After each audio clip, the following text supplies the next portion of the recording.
I was trying to create an experience for a viewer where they would walk in and feel transformed and feel a kind of transcendence in their bodies. Hey everyone, I'm Amy Devers, and this is Clever. Today, I'm talking to new media artist Nancy Baker Cahill.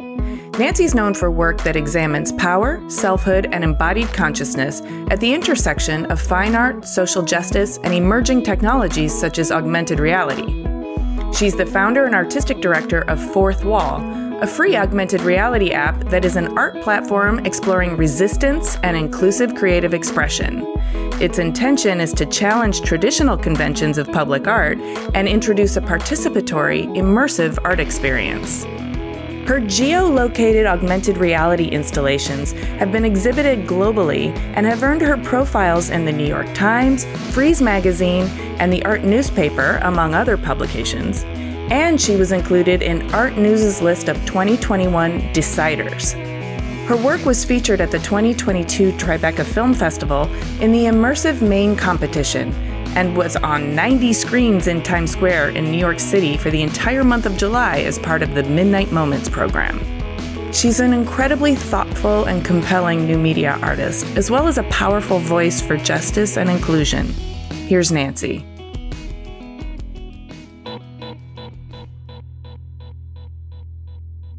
My name is Nancy Baker Cahill.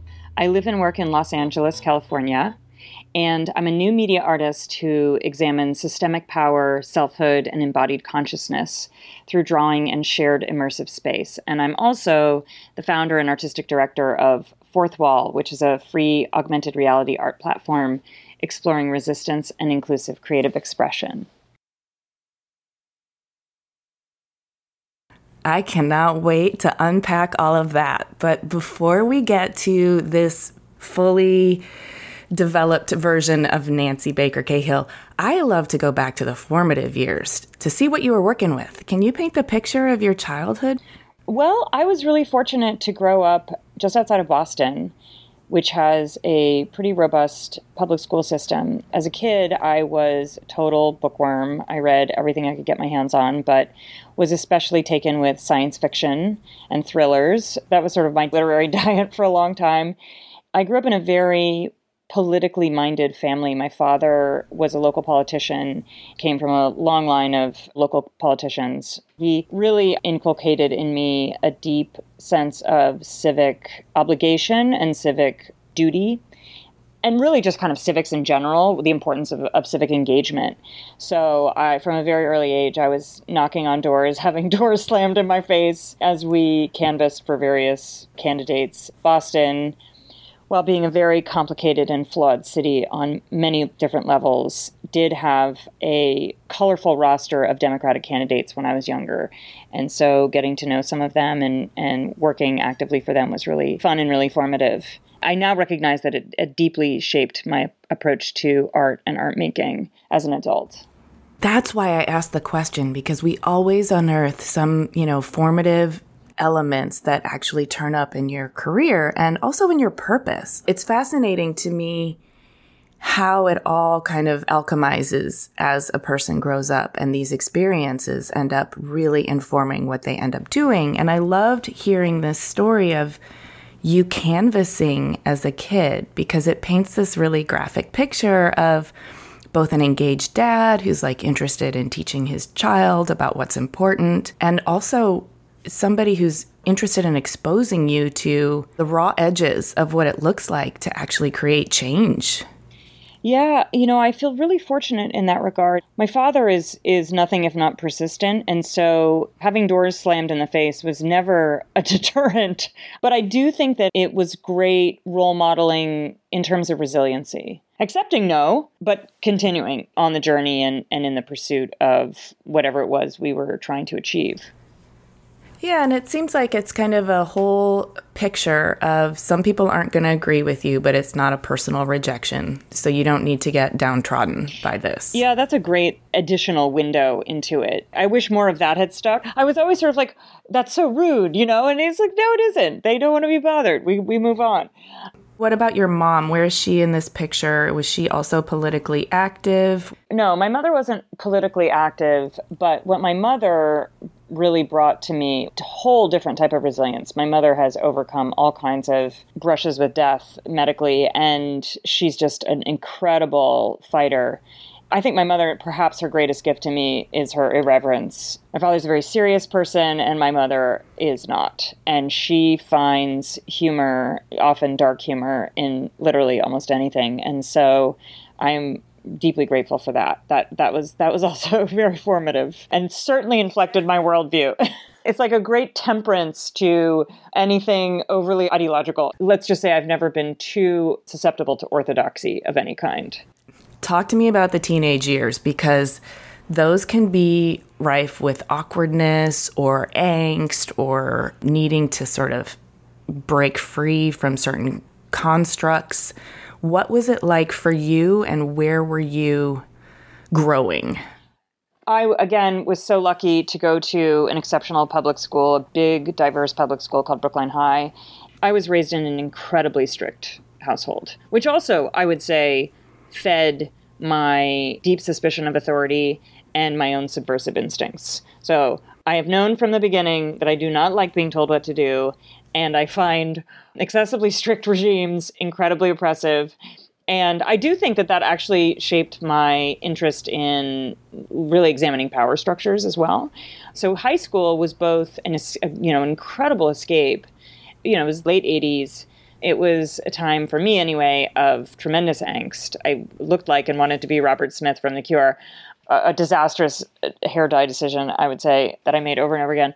But I was really, really fortunate to be a part of it. This was like a rare moment in history, and I've talked about this with other friends of mine who graduated an extraordinary arts program, whether it was the visual arts, theater, and music, oh my God, was like next level. So we were treated at every level like professional artists. And I think that was a real anchor to windward for me. I had an extraordinary teacher, Asna Sens, who was my mentor and oftentimes a surrogate parent.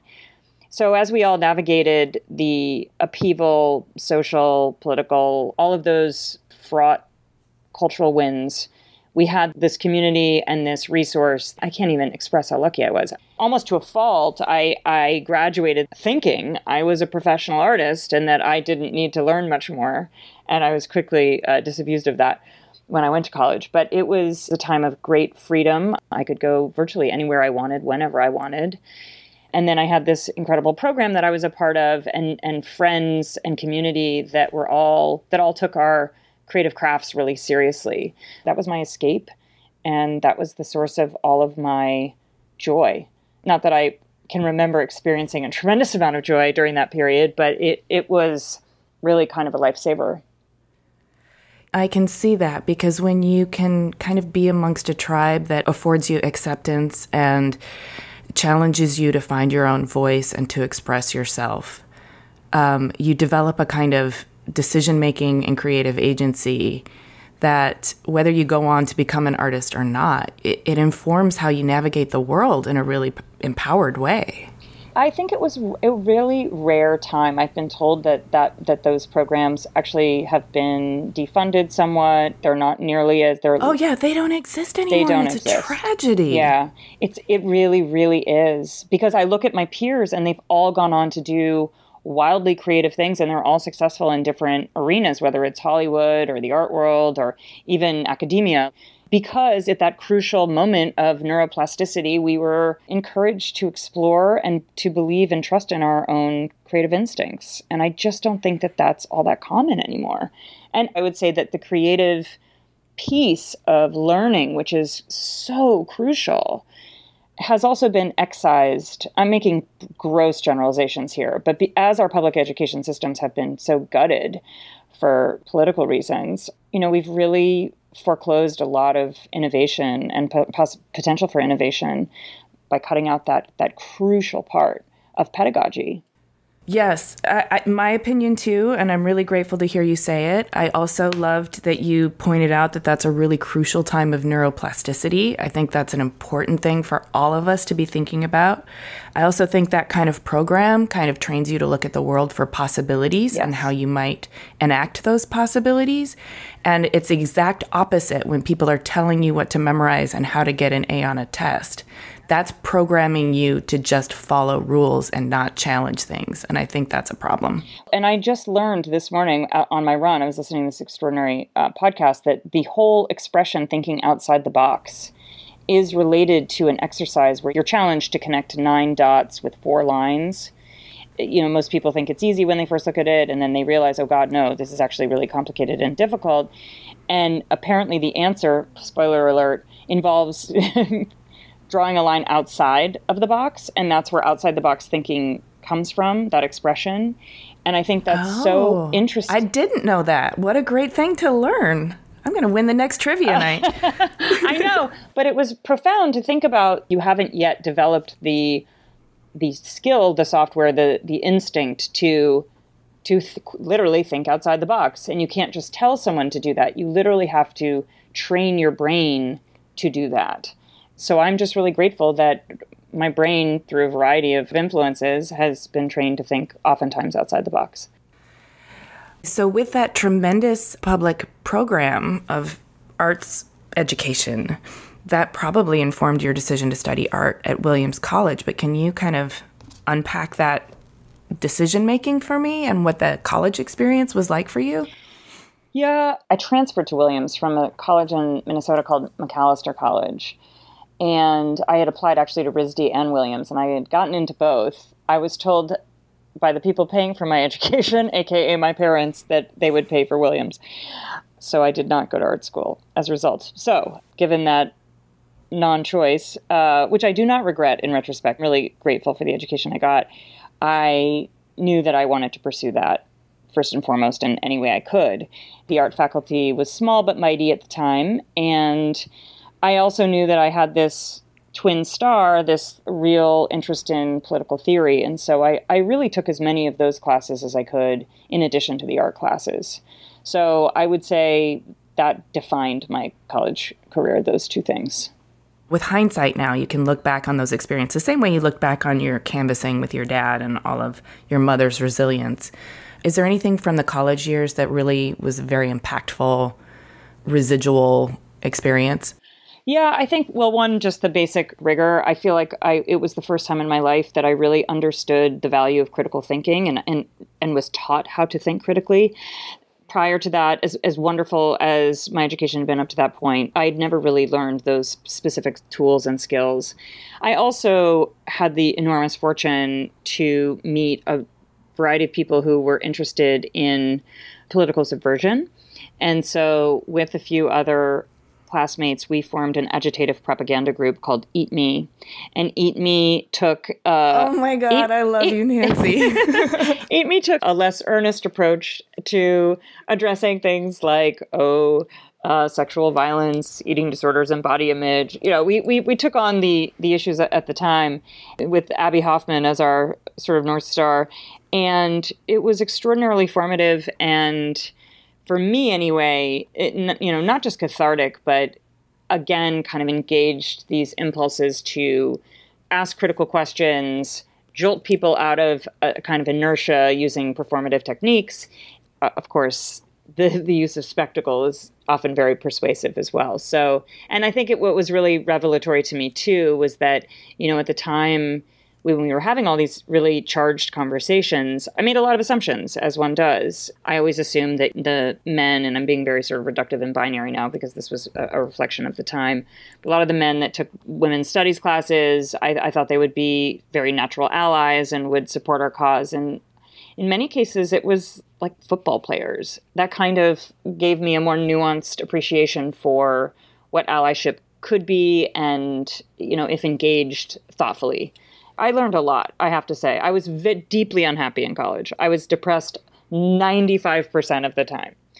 And the 5% of the time I wasn't was when I was off campus. But when I look back, I do think that it cemented my intellectual hunger and appetite, which remains truly rapacious. I love learning. I never tire of it. And I think because I was fortunate enough to get those foundational skills, it's something that is now to me like as necessary as breathing. Hard same.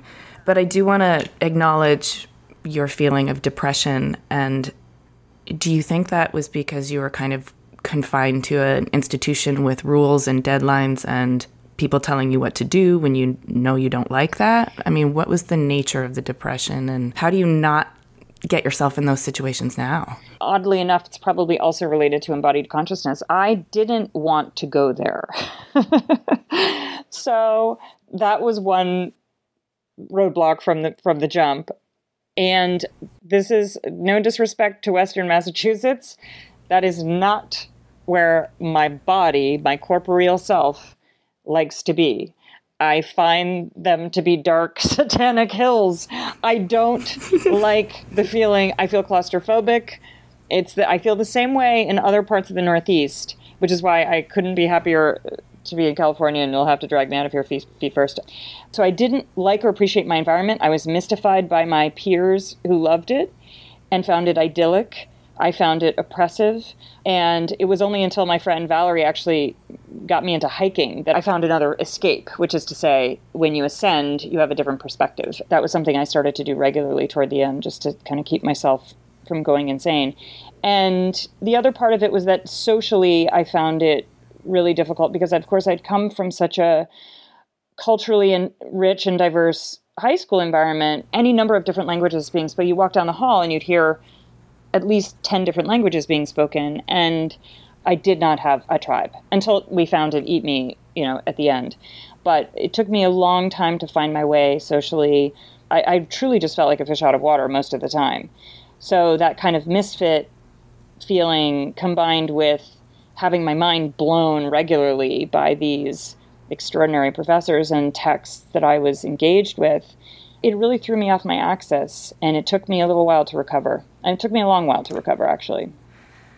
Thank you for sharing that. I think oftentimes we're not given permission, and therefore we don't give ourselves permission to actually sort of acknowledge that our bodies respond to space, both built space and geographic space.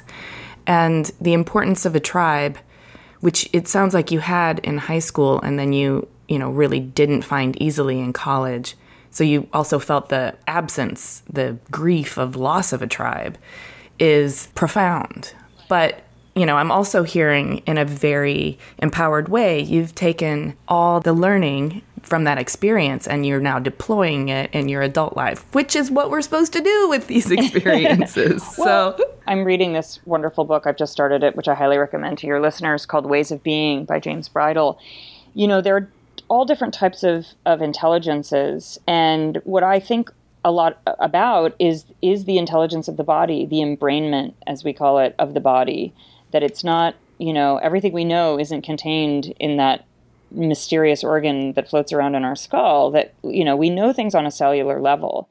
And I just knew in my body that was not the environment for me. I got through it, and I'm very fortunate. It's certainly not like growing up in a war-torn country or anything, famine or anything like that. These are really bougie concerns, having to live in Western Massachusetts, but it's that little thing that throws you off kilter. I totally get it. And I appreciate the disclaimer, but your experience is your experience. And I think unpacking it for us in such granular detail also helps everybody else relate to their own experiences and also learn how to sort of process them for the positivity that you have done here. So thank you for that. And I'm also wondering, did you get the fuck out? Like when you graduated, where did you go?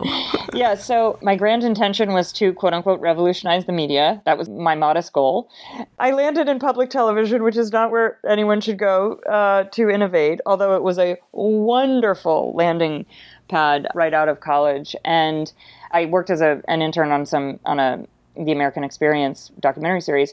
But then my first kind of, quote, real job was for the Descriptive Video Service, which is a platform that provides narrative description of TV and movies for the blind and visually impaired. So I wrote the descriptive narration. So it was not only like a great writing job, but more importantly, underscored for me what is essential about making cultural products, cultural media, accessible to everyone.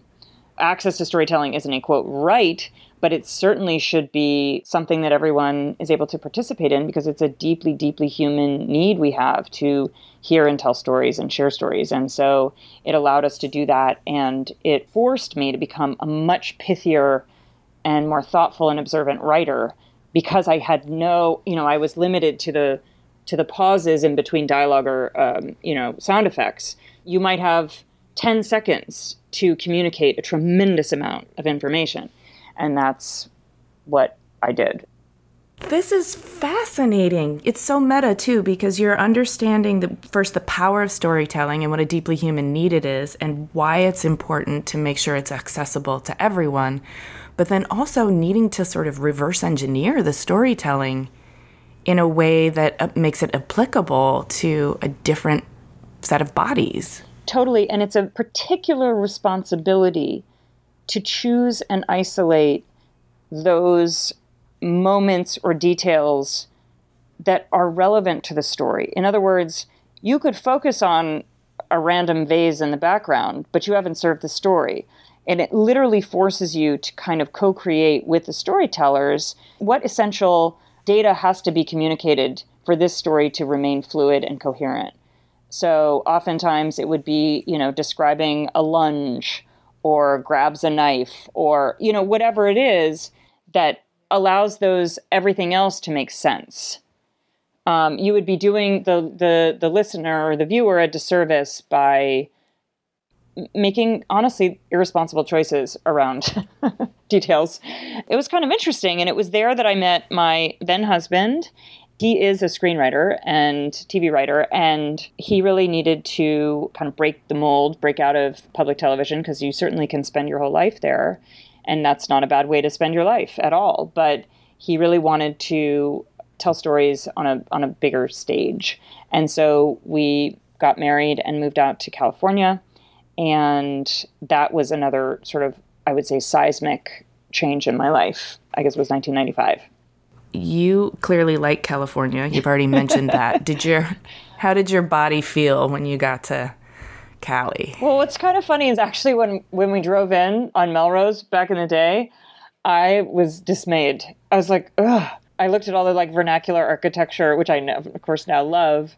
And coming from Boston, it's an antipodal. I mean, you really couldn't choose two more radically different cities. So I was at first quite devastated, drowned all my sorrows for about a year eating Trader Joe's cookies and feeling sorry for myself. I actually grew to love it rather quickly after that. There's something about the openness of our landscape. I don't know, it just works with my soul. I feel the same kind of expansiveness of the landscape, and I don't mean this to sound colonizing at all. I just mean literally there is so much space that is available in just when you look up, it is just broad and vast, and it's not crowded by a lot of, to me, claustrophobic trees. That to me kind of cracked something open inside of me. So this is where I feel most at home and most grounded. Well, I'm happy you found your home and your body feels at peace there. Okay, so 1995 was seismic. You're eating cookies. Then what happens? Because I know you graduated in 92, and then your art career really doesn't get started in earnest until around 2007. So I think there's a motherhood chapter here that I'm waiting to hear. Correct. Yes. Best laid plans. If I'm being really honest, I had intended when we got to Los Angeles to start an art career. And what I found was that I was so deeply disoriented and became almost like, if there's an equivalent for agoraphobia, but that's related to creativity, that's what I had. I was terrified of coming out of my brain, of my body, whatever. And I couldn't, every sort of creative fit and start that I took, in my mind, was a failure. and didn't reflect whatever it was I was feeling. And so I essentially gave up and had children. And my first child, my beautiful daughter Belen, was born with quite a few medical challenges. And so that really occupied me and my attention for a long time. And mercifully, she's totally healthy and amazing now. But that kind of tone set what was to come. And I ended up having 2 more children, my beautiful boys. And throughout that whole period, really through until 2005, I was engaged in a real internal war with myself. I knew that I wanted to be making art, but I was gripped with a kind of paralysis that is difficult to describe. I felt I probably couldn't do it. I probably shouldn't do it. What if I did do it and I failed? And so all of that creative energy just comes out sideways. I took up like knitting and became adept at like knitting lace, which has done me no good. I like things like that. I wrote a book proposal and I got an agent. I never finished the book. I was trying desperately and I got deeply depressed again. So that returned. So it was really in 2005 when my son Rowan was born, my third and last child. I remember the exact moment where I was just sitting in my ex-husband's office and I was thinking, what am I doing? Like, I could be hit by a bus tomorrow, and what have I done? I mean, of course, I have these 3 beautiful, wonderful children, but I'm not doing the thing that I know I'm meant to do. And how on earth do I start? And I just started really small. I just started drawing again, which has always been, drawing and video have always been my primary media that I feel most fluent and comfortable with. And I would say drawing is even more of a first language than English. It is the most direct translation of what I'm feeling into something material or manifest. I just started drawing, and what ended up happening is the dam cracked open. I mean, everything I had been holding in, containing, started rushing out like a torrent. And honestly, it just hasn't stopped since then. So note to anyone who is repressing their creative instincts, they're going to come out. You might not know when, but they're coming. So if you could avoid repressing them, do. There's this great quote, I believe it was Brené Brown, who said something like, unused creativity doesn't just disappear, it metastasizes. It does. And you've described this, and I'm really grateful you talked about that kind of paralysis, because I've been through the same thing, maybe not quite as intense, or I've definitely been through paralysis, and I've had my creativity come out sideways, and I've questioned it, and I've been fearful, and yeah, it squirted out in all kinds of different ways that were like sort of false starts and like weird attempts. I don't think I've ever quite put it together like that. I think it's important that we talk about creativity and how it gets sometimes stampeded or sometimes locked in chambers that we don't quite understand how to unlock again. It sounds like you just started drawing, you just took it back to a familiar place, and you let it out in small ways, which became bigger and bigger and bigger, and the flow started again. I was pretty protective of myself at first. I just did it for myself and forgave myself when it wasn't great. And I remember I had a professor in college who forced us to hold on to our quote mistakes, the drawings, the artworks we wanted to rip up and throw away, because he really identified those as our teachers, that's where you learn the most. That's torture. Yeah, I know it's horrible, but it's a practice I continue, because even if there's just one thing that did work, that's valuable. And it's also instructive to remember what not to do again. I had to be a little more generous with myself than I normally am. I'm a pretty hard-driving boss of myself, but I realized that muscle had not completely atrophied and could be retrained. And I really am speaking both literally and metaphorically here. It became my greatest passion, which I'd always dreamed it would. It wasn't until I kind of really slogged it out for quite a while that it became so. I don't know why I'm all into quotes right now, but there's another saying about how what we're really afraid of is not failure, it's assuming our power. Oh, stepping into it. And that is more true for women and non-binary folks than it is anyone else. Not to go in a diatribe about heteropatriarchy, but I had actually allowed myself and chosen to box myself into a more traditional lifestyle. And with that decision comes all of the cultural baggage that created that decision and informed it and continues to. And so that was very difficult to both resist, undo, and ultimately transcend. There's a moment when you discover that you're locked in this box, but you also have the keys, and then becomes this sort of terrifying trajectory of unlocking it and taking a few steps out of the box and feeling your way. And in many cases, confusing the people around you who are comfortable with you in the box, becoming a target for people who are uncomfortable with this kind of change. Yeah, I mean, that's beautifully said. And I think also being acutely aware and yet not aware enough of the kind of compound damage that's possible when you bring children into the equation. So when you start to claim for yourself your dreams, desires, wants, needs, goals, there are other people involved as well. And certainly that's the case with divorce. I mean, maybe there are some divorces that are flawless and easy and amicable and nobody's worse off afterwards or experiences any pain. That hasn't been my experience. Yeah, it's a very complicated thing to claim those things for yourself, particularly as, again, I hate to binary gendering in any way, but particularly as a mother in this culture, that's a real risk. And it comes with consequences. Yeah, I can imagine. And that sounds complex and important. I don't have children, but the thing that I'm hearing is that you ultimately made a choice to claim your wants, needs, desires, and authentic self. And I can't imagine that role modeling that for your children isn't net positive. It has to be, right? I think ultimately, and hopefully, yes. And I think that as time goes on, that becomes increasingly likely and apparent. But it certainly is grueling in the moment and confusing, I think, especially to younger kids.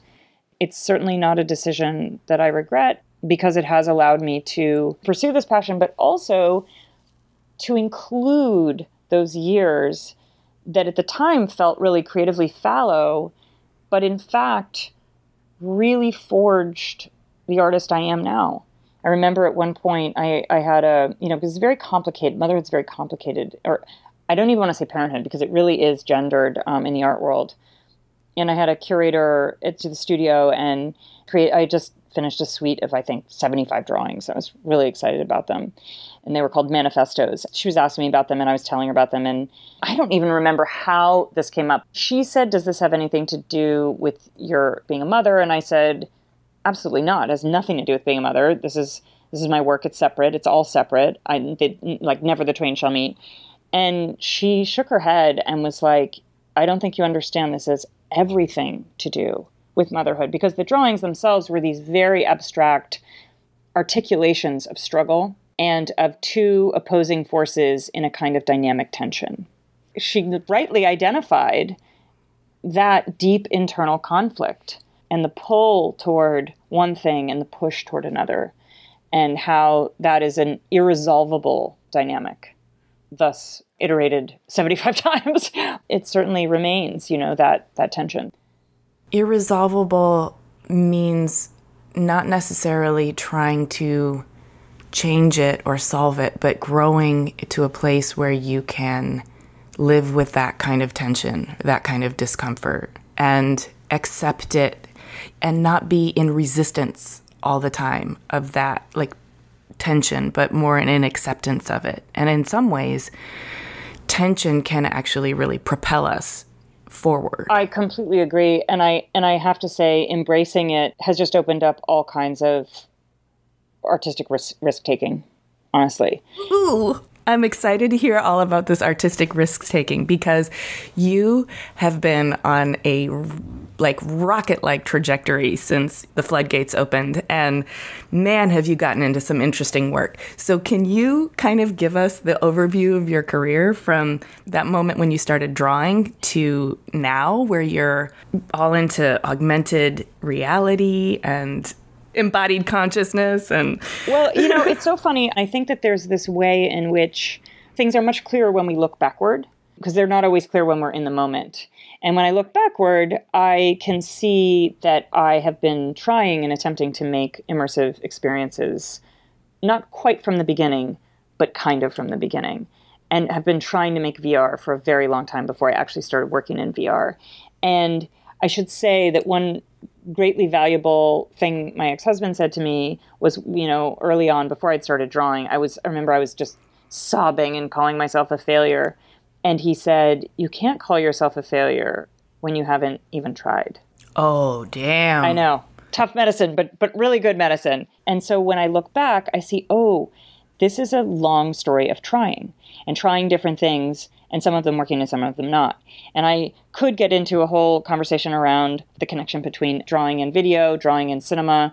I believe they are intimately entangled, because when we look back to sort of Paleolithic cave painting, those cave paintings were misidentified early on as sort of anatomically incorrect animals. And what they've since discovered, now that they've looked at these artworks with a flickering torch, is that actually they were sort of pre-animation.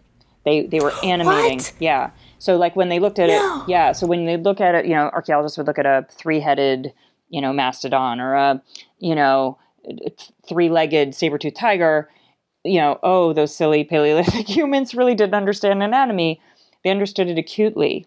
And there are all these striations and these marks on the walls that if you're shining a contemporary light on them, they don't make any sense. But when you kill the lights and you just walk with a torch and you wave the torch back and forth, there's movement. Oh my God. It's kind of incredible. I never underestimate humans, man. Never. We knew that they weren't living in the caves. They were going into the caves for some purpose other than, it may have been seeking some sort of transcendence, which is a common opinion, some sort of mind-altering experience. They would eat mushrooms and go in the cave, right? I mean, I don't know if they did or didn't eat mushrooms, but I want to do that. I definitely do too. And but I think most importantly, we have been drawn to this type of storytelling. And so I have always felt that what contemporary technologies, if we deploy them thoughtfully and intentionally and with some criticality, they too can kind of recreate transcendent experiences that are embodied and that engage embodied consciousness. That's what you're doing. Yes. That makes perfect sense. Yes. That end up really being just a more three-dimensional version of same. In every case, it is an invitation into a different experience of reality, a different understanding of what is seen, perceived, felt, heard, tasted, smelled, engaging all of those senses to just achieve a different type of connection and to sort of tap into that distributed neural network that we all share, which is what grounds us and gives us a sense of not just community, but existential purpose. So when I look back, I didn't get right back into video immediately because, of course, all of the technology had catapulted forward. And I hadn't kept up with anything, not even Photoshop. So I've had to do a tremendous amount of learning. There's no end to the learning. But as Anne Lamott would say, bird by bird, I just started tackling one thing after another. And so I've pretty much taught myself to do most everything, or I've gotten somebody to just show me how to do it, and then I do it, and then I learn beyond that. But, I started spray painting, and I didn't do it in an orthodox way. And then I refined that to airbrushing. And I developed a whole body of work that then became a video series that was then my very first museum show, which was an immersive experience. It was immersive video, immersive sound. And that kind of changed everything. And when I look back at it, I was like, I was trying to make VR. I didn't realize it. I was trying to create an experience for a viewer where they would walk in and feel transformed and feel a kind of transcendence in their bodies. And you would be speaking to all of their senses. Yes, except for taste and smell at that point. I have an exciting opportunity coming up soon that actually will allow for all of those things. So it's like the first time in my life I will have been able to engage all sentences. So I'm like geeking so hard on that one. It wasn't until I had developed a massive sort of immersive drawing series, and by immersive I just mean large scale, that received a very powerful response from people who'd seen it. It was a very visceral series, and it was called Surds, and it was inspired by a book called Aftermath by a feminist philosopher named Susan Bryson, who really talks about the way she, as an abstract thinker and as a person who lived this life of the mind, metabolized this very animal sexual assault that had occurred on her body, to her body. And so it was really about the way that trauma lives in the body. And I was very compelled by that. And she said the only way that she could really understand and process her trauma was using philosophical math, because there are these patterns in math that made sense of the senseless. And actually, surd means senseless. So it's like absurd is nonsense, no sense. And this whole series, and because of the visceral reaction of the people that had engaged with the drawings, mostly women had very visceral reactions, I realized I wanted to push that much further. I wanted to put them inside the drawing. And it was then, and in that very same meeting that I described with that curator, Caroline Clonaridis, who said, "You're wrong, all your work is about this." She said, well, I was sort of gnashing my teeth and wringing my hands about how I wanted to put people inside the drawings. And she said, well, why don't you just do it in VR? That was the game-changing moment, because I hadn't thought about VR since I was an undergraduate. Of course, we talked about it in 92. We talked about it in terms of immersive journalism and empathy, and how do you create empathy? And could you use these technologies as like empathy machines, which of course is now a very contested and complicated presupposition. That changed really everything, that conversation. And then, my brother-in-law and my son built me this Mad Max computer, and I got some VR drawing software, and that began my whole journey, and led to augmented reality, which has led to 3D software, which has led to the work I'm doing now, which is, includes projection mapping and immersive video. It's been an extraordinary confluence of both tools that are available to me, having the privilege to have access to electricity, which enables those tools to function, and then also kind of being able to blend the ideas that come from my life experience, all of the reading I do, with these projects, and having tremendous collaborators and teams. I can't underscore enough how important teams are.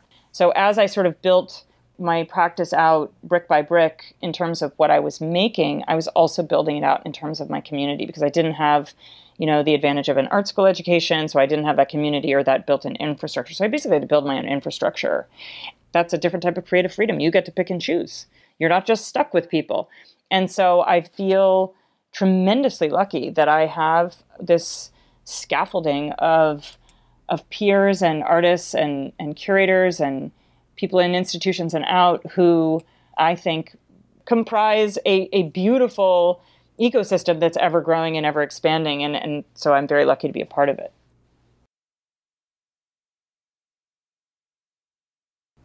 I'm so glad you mentioned that, because I think that it's sometimes culturally we talk too much about the work as in the output, the finished product, and we don't talk enough about the creative design of a sustainable practice to continue creating that work.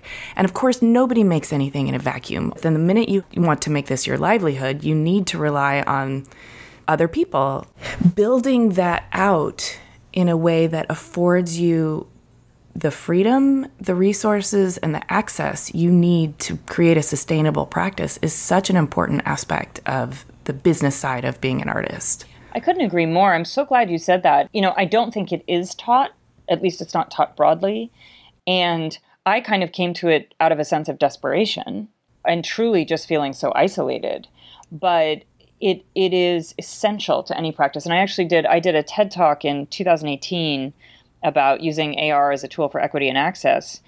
Yeah, I was going to ask you about that. So let's get into that, because maybe you can also unpack your creative process as you share about the TED Talk. It really is just to really amplify your point, which is that I started the TED Talk really and ended it with the myth of the lone genius artist, and that is a complete fallacy.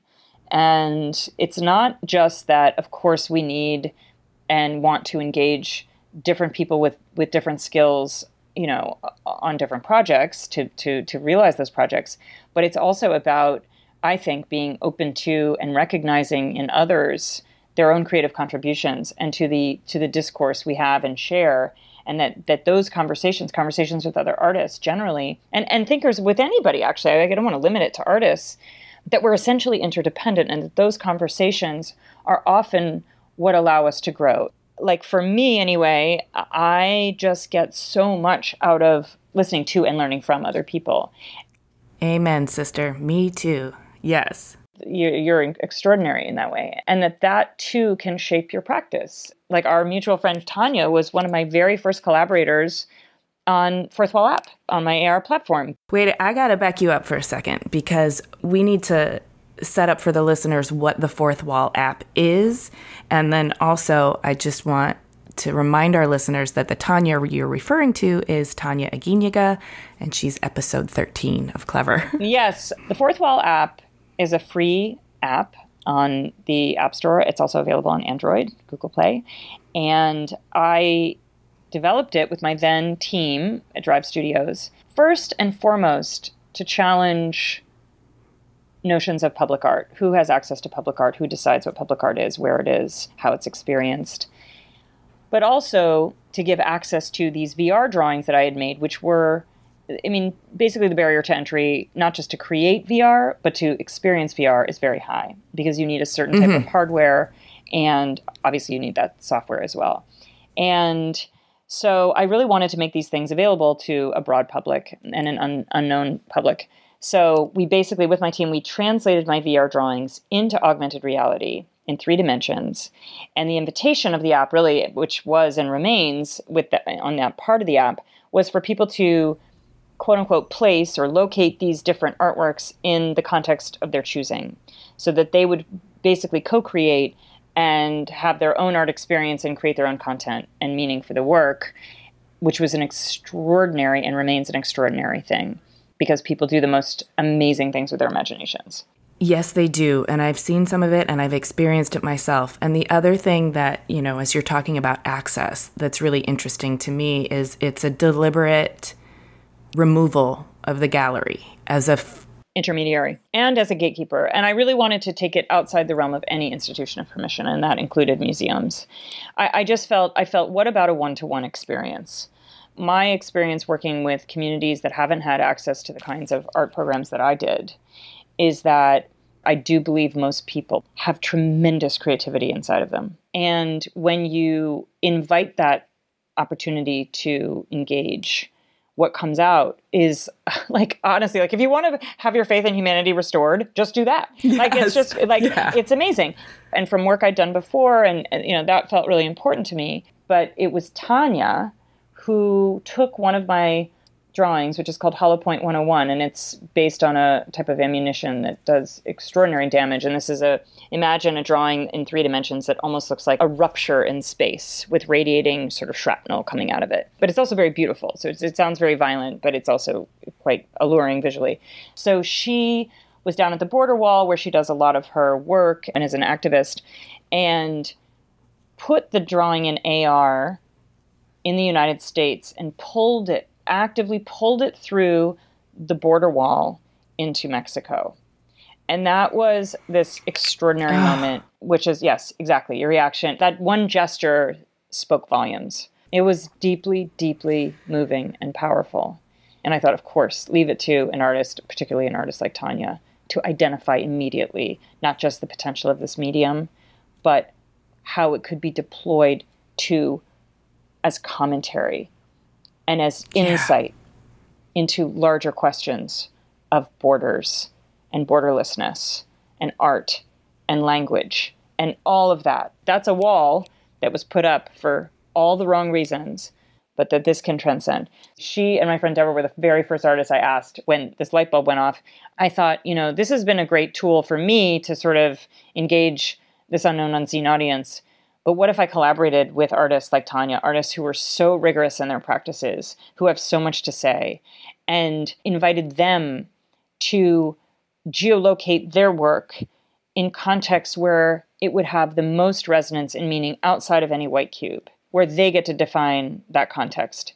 And so the very first piece Tanya did was a beautiful sculpture. It was a photograph of a sculpture, and it's there now. We checked last time we were there.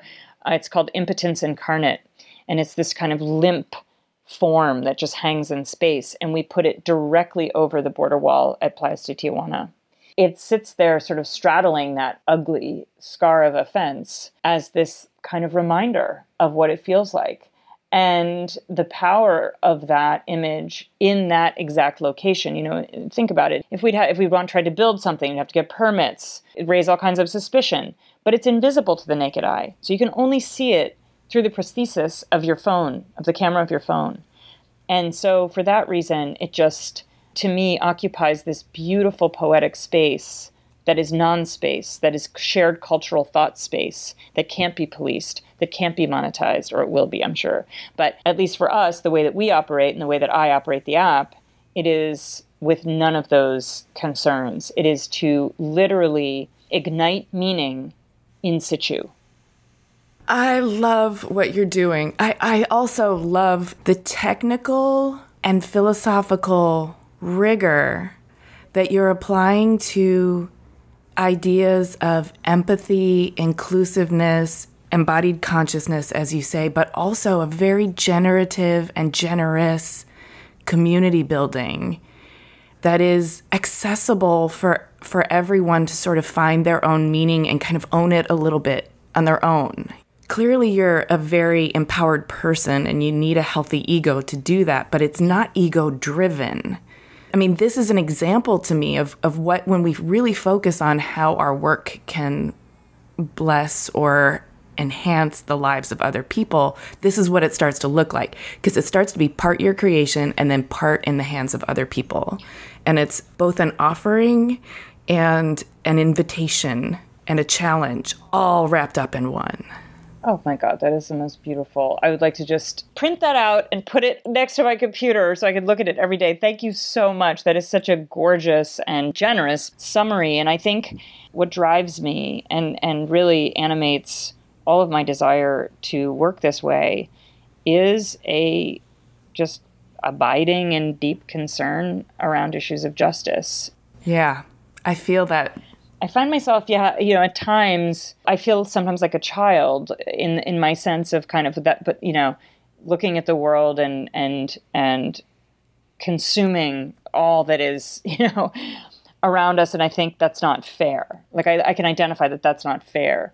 And that, the lesson that has to be, they do say that the lesson that I seem to have to learn over and over again is that there is no fair. That's not, that's a fallacy to think that the things are really ever fair. And so how can we take steps, even small steps, to start to redress some of that in whatever ways we can? I think you're touching on something that's very foundational. But this idea of, coming to terms with the fact that things aren't fair frequently results in a kind of resignation. But that's not what you're saying at all. Because I think a more productive and creative and generative way to think about things being not fair is we can make them less not fair. We can make incremental steps towards balancing things. We can also change the way unfairness is rolled out. It doesn't have to be, the certain group of disadvantaged people stay disadvantaged. Maybe the pendulum flips. If there is a balance of positive and negative, that balance can be evolving. And so resignation is exactly the opposite of what we need. That's decay and stagnation. Yeah, and I have to tell you, I think that because people are exhausted right now by the fire hose of terrible news. Warn the fuck out. Right? And it's sometimes very healthy, by the way, to unplug and just pause, take a break. That can be very mentally healthy. For me, really facing a lot of these difficult ideas, realities, systems is fuel. And unless I am deeply depressed, which is, of course, as we discussed before, that forecloses all action, to me, I don't know, it animates me. It quickens my pulse. It makes me jump out of bed. I feel like there's so much work to do, and that struggle never ends. It's not like it all just gets tied up neatly with a bow. But like, particularly with the overturning of Roe v. Wade, and we know where this could go. Shaking my fist. Yeah, exactly. And thank goodness none of the organizers in Kansas threw up their hands and figured, well, it's a conservative state. Let's not bother here. And we witness what's happening to Trump right now. He is at the center of a multi-spoked wheel in which he is the main criminal. If none of these investigations end up bringing him down, I myself might need to take a break. But it feels to me like there might end up, I dare to dream, that there might be some consequence. Because we're all exhausted by seeing this asymmetrical accountability. And the people who commit the smallest of infractions are penalized often, and usually, depending on the color of their skin, for years or decades. And then we have people like our former president who commit crimes perhaps even on a scale that no one has yet conceived of or understands, and we see no consequences. So that dissonance and that asymmetry is very destabilizing and depressing, but I believe that we have to keep at it. Well, I love that it fuels you, and it clearly does, because I can hear it in your voice. And that's one of the things that, when you talk about embodied consciousness, one of the things that was so important to me when I entered podcasting was I wanted to hear people's stories in their own voices, with their own inflection, with their own passion, because I think that informs with a richness the depth of the story, and you can tell well where people's fire is lit when you let them and give them the space to speak their own story from the depth of their soul. So I'm really grateful to you for sharing that with us. And yes, I hope there is consequences. There better be.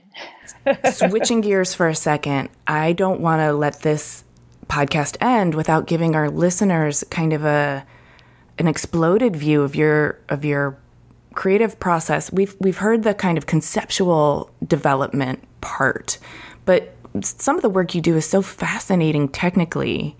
Can you talk about how some of these works come together? The Slipstream series might be a good case study to unpack, but I'll let you choose what work you want to talk about. I would love to talk about Slipstream because it's what I'm currently working on. The process is actually directly linked to the philosophical nature of the work, and it also goes back to the caves. So this series begins with large-scale graphite drawings that are abstract and biomorphic, like most of the drawings I've done for the past decade. I take those drawings and tear them up, which is another whole process that is sometimes really hard and sometimes actually very cathartic. And then I reconstitute them. I rebuild them into bespoke 3D sculptures. And they're paper-based. And because the paper curls in this very natural way, and I'm sure it's related to the physics of the paper, they really end up looking like leaves or feathers. And when they are reassembled in these bespoke sculptural arrangements, they tend to look either like an exploded bird or something. People have often described them as looking like angels, which okay, that's not my intention. And they really contain a tremendous amount of energy because I'm using a lot of sort of circular centrifugal forces. I really wanted them to look like a moment of motion that was frozen in time. So they're quite dynamic, actually. I take those sculptures and scan them. And in scanning them, I bring them into the computer then as 3D objects. And what happens in the scanning process is that data and information is both added and subtracted. So it's this additive and subtractive process. So we're already talking about a project of translation where parts of the original have not only been transmuted in terms of their physicality, but then there's this added layer of lost information and added information. So almost like a game of telephone. I also like to think of it as a ship of Theseus, which I'll bring back in a second. So anyway, they come into the computer. I use an AI to render them as 3D objects. And they often, parts of them resemble the originals to the, millimeter. And parts of them are glitchy, messy, blobby. I love it all, because that's the new incarnation. So then I take that mutated form and I light it and I animate it and I subject it to laws of physics that are impossible outside of the software.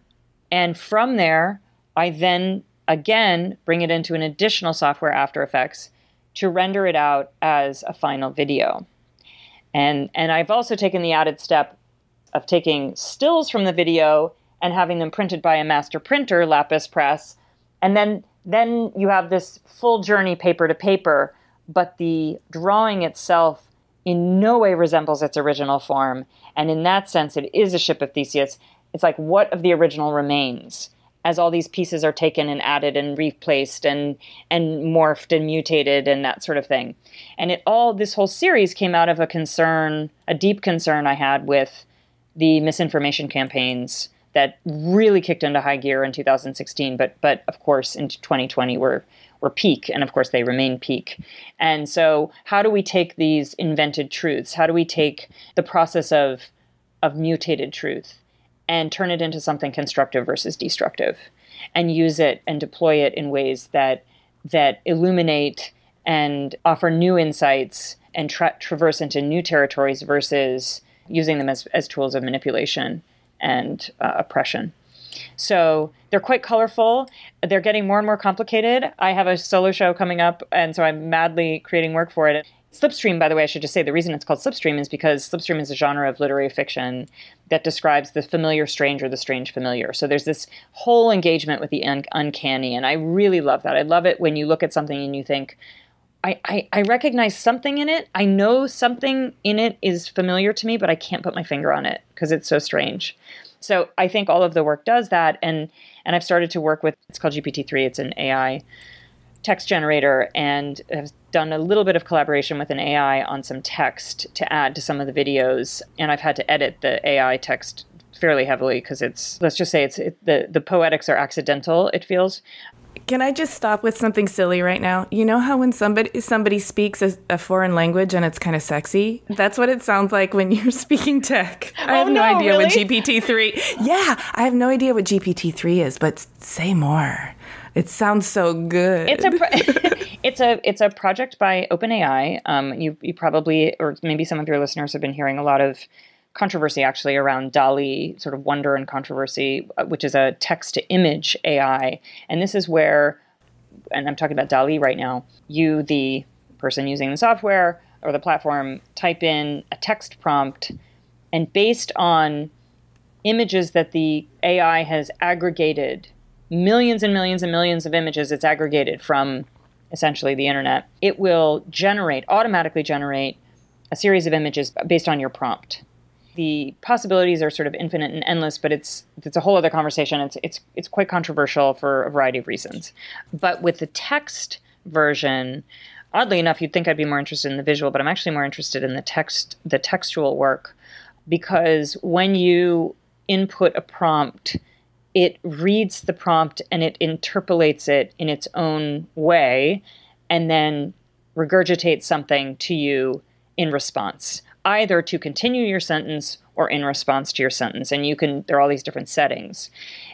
This sounds fascinating. It's tremendously fascinating. There are a number of artists who are huge innovators. I am literally only playing with it for this very discrete purpose. This is not the direction I'm going in at all by any means. But there are artists whose entire bodies of work are dedicated to this, and they're brilliant and wonderful. But I'm just sort of more interested in again, engaging that uncanny. Will a viewer be able to tell that it is inflected with an AI voice or not? And what will feel familiar and what won't? And what of my voice remains in that original? Like, what of my voice and my intention remains in that output? So it's just sort of an added layer of meaning that I'm adding to these new pieces in some cases. I love it. And I'm so curious. The Slipstream series that you mentioned, where do these pieces live? There's an actual physical sculpture, there's a video, and then there's 2 paper versions. They live essentially online. I just showed one of them in Times Square immersively on 90 different screens all at once every night for 3 minutes for the month of July. And it was incredible. I mean, I wasn't there in person, but like just to see the images of them all being projected from these skyscrapers into this communal space, but it's also kind of a boxed in space because it's boxed in by skyscrapers. So it feels at once like it has these boundaries, but also this unlimitedness. Yeah, totally. Yeah, I mean, that was an incredible opportunity. And I think because I've designed these experiences to be immersive themselves, by that, I just mean the video, like take Times Square out of it. I'm really trying to play with camera work and intimacy and you feeling like you have some ability to engage with these kind of imagined types of consciousness and sort of iterations. And so at that scale and with the ability to present the work in 360 on all these screens, it really fulfilled this dream I had of, for just a moment, imagining that those screens had dissolved into this living, breathing, pulsing hybrid entity that was hot pink, among other colors, and bathing everybody below in pink, and all collectively participating for a moment in this shared moment. How exciting. Okay, so you mentioned some cool things that are coming up in the pipeline. Can you talk to me about maybe what you're working on now and what's coming up for you? Yeah, I mean, the things I'm allowed to talk about are imminent. So, for example, I have a solo show at Vellum Gallery here, Vellum LA, it's called, here in Los Angeles, which is an NFT gallery with the most, literally, truly the sexiest LED screens anybody has ever seen. When I first saw these screens, I was like, oh, I mean, I'll never be able to go back to a regular. It's like, they are insane. They're beautiful. So I have a solo show there on September 15th. And I am going to be showing again this year at Luminex, which is a citywide projection map. It's not citywide, it's actually confined to a few city blocks, but it's very dramatic. And it's projection. We take over a bunch of buildings, the sides of buildings. And so it's a sound and visual projection mapped experience. And this year it includes AR. I'm actually not doing the AR. I'm just doing the projection mapping. And I have an incredible sound collaborator, Ana Luisa Petrisco, who's making the soundscape as we speak. And then I'm also participating at the Format Festival in Bentonville, Arkansas at the end of the month of September. And then there are a bunch of other things on the horizon, including the LACMA Art and Tech Grant, a project that was recently funded and awarded. And I'm really excited to do that because it's going to allow me to learn even more about mycelial networks and blockchain and any points of intersection and overlap that might be useful in creating new civic models of interdependence and community care and reparation. Wow, that sounds really intense. I love that you're exploring mycelial networks as a sort of source inspiration for your work. I mean, some of the things that you've already mentioned here are sort of our collective intersubjective field, those neural networks that we're all connected to. I feel like mycelial networks is a perfect analogy for all of that space that you're kind of working in already. Yeah, I mean, when I first started learning about them now well over a year ago, it really captivated my attention because I thought we have so many models and systems that are clearly not working. And, a lot of that is related to heteropatriarchy. A lot of it is related to late capitalism. What if we really used biomimicry? What if we looked to natural systems that are incredibly efficient, that are life-sustaining and regenerative, and took a few notes? And then because of my abiding interest in blockchain technologies, which are also complicated and not neutral and also inflected with a lot of the things we discussed earlier, how could we be more intentional about all of these things moving forward? Because no technology, there's no immaculate conception.